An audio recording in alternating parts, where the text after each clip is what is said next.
446 எட்டுத்தொகை நூல்களில் ஒன்று எது? ஏ. பட்டினப்பாலை. பி. மதுரை காஞ்சி. சி. நற்றிணை. டி. மலைப்படுகடாம். சரியான பதில் சி. நற்றிணை. 447 குறுந்தொகை எந்த தொகுப்பைச் சேர்ந்தது? ஏ. பத்துப்பாட்டு. பி. எட்டுத்தொகை. சி. 11 கீழ்க்கணக்கு. டி. காப்பியம். சரியான பதில் பி. எட்டுத்தொகை. 448 ஐங்குறுநூறு எத்தனை பாடல்களைக் கொண்டது? ஏ. 300. பி. 400. சி. 500. டி. 600. சரியான பதில் சி. 500.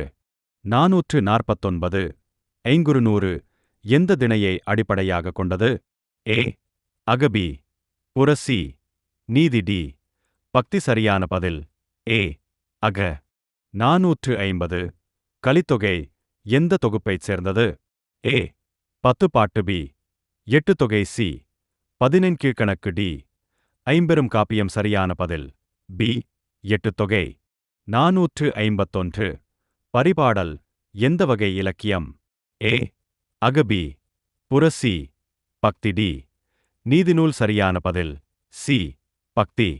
452 நற்றிணை எத்தனை பாடல்களைக் கொண்டது? ஏ. 300. பி. 350. சி. 400. டி. 450. சரியான பதில் சி. 400. 453 அகநானூறு எத்தனை பாடல்களைக் கொண்டது? ஏ. 300. பி.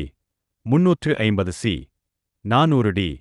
450. சரியான பதில் சி. 400. 454 புறநானூறு எந்த வகை இலக்கியம்? ஏ. அகபி. புரசி. பக்தி. டி. நீதி. சரியான பதில் பி. புற. 455 எட்டுத்தொகை நூல்களின் மையக் கருத்து எது? ஏ. நீதி. பி. பக்தி. சி. காதல் மற்றும் வீரம். டி. அரசியல். சரியான பதில் சி. காதல் மற்றும் வீரம்.